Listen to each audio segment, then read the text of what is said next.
আজ আমরা গিয়েছিলাম চন্দনেশ্বরে ভোলে বাবার কাছে পুজো দেব বলে। এটা আমি বাবার বাড়ি থেকেই গিয়েছিলাম। দেখো, এখানে আমরা চারজন রেডি হয়ে পড়েছিলাম। আর আমাকে দেখো, একদম সোয়েটার পরে ঠান্ডাতে পুরো জমে গেছি মনে হচ্ছিল। আর শীতের সকালটা কি সুন্দর লাগছে বলো। তারপর আমাদের গাড়িও চলে এসেছিল। আর এখানে দেখো, আমি আর আমার মা তাড়াহুড়ো করেই যাচ্ছি, সবাই গাড়িতে উঠে পড়েছে। আর আমরা একদম চলে এসেছি ভোলে বাবার কাছে। এখানে দেখো, অনেক ষাঁড় ঘোরাঘুরি করছে।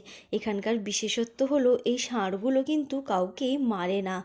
আর এখানে প্রচুর দোকানপত্র থাকে। প্রথমেই আমরা মন্দিরের ভিতর ঢুকে পড়েছিলাম।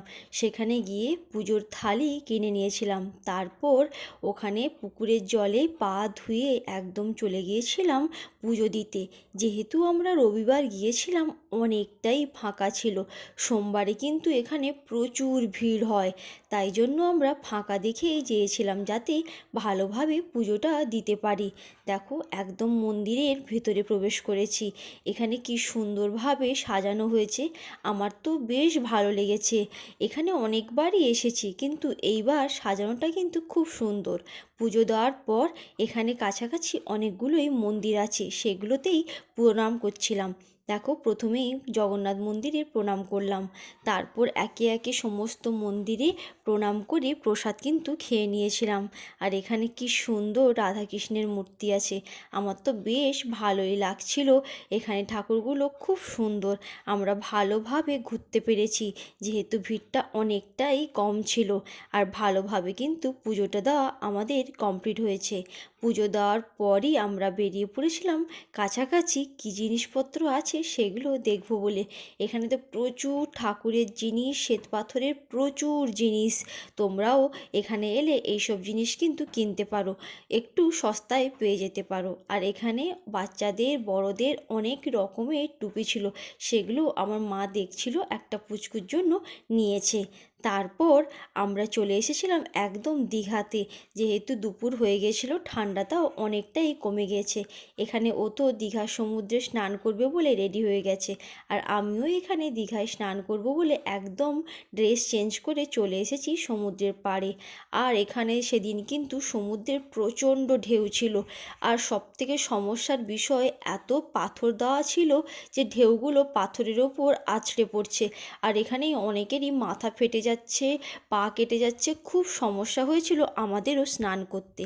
তারপর আমরা স্নান করে ড্রেস চেঞ্জ করে চলে এসেছিলাম অমরাবতী পার্কে একটু ঘুরবো বলে। আর আমরা ভোলে বাবার মন্দিরের কাছেই কিন্তু খেয়ে নিয়েছিলাম, সেটা আর ভিডিও করা হয়নি। তারপর এখানে পার্কটাও তোমাদেরকে একটু ঘুরিয়ে দেখাচ্ছিলাম। খুব সুন্দর লাগছিল বিকালে এই পার্কটা দেখতে। আর এখানে অনেক সুন্দর রোপওয়েও হয়েছে, বেশ ভালোই কিন্তু লাগছিল। আর এই পুকুরের পাড়টা কি সুন্দর লাগছিল, অসম্ভব ভালো লাগছিল। আর এখানে আমি একটু রিলস শ্যুট করার জন্য এই রকম ভিডিও ক্লিপ তুলেছিলাম। আমার তো এই বিকাল টাইমটা এইরকম পার্কে ঘুরতে বেশ ভালোই লাগছিল। আমরা প্রচণ্ড পরিমাণে এনজয় করেছি।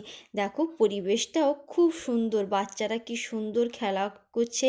এবং এখানকার মানসিক স্বাস্থ্যও কিন্তু ভালো থাকে এই রকমভাবে ঘুরলে। কি বলো বন্ধুরা, তোমরাও কি একমত আমার সঙ্গে? যদি একমত হয়ে থাকো কমেন্ট করে কিন্তু জানিও। আর এখানে অনেক ধরনের কিন্তু ছবি ছিল, যেগুলো কিন্তু বেশ হাস্যকর এবং বেশ ভালোও লাগছিল। দেখো, আমরা তো অনেকক্ষণ ধরে পার্কটা ঘুরছিলাম। তারপর আমি এখানে একটু বাচ্চাদের মতো দোলনায় চড়ছিলাম, এখানে একটু ভিডিও শ্যুট করেছিলাম।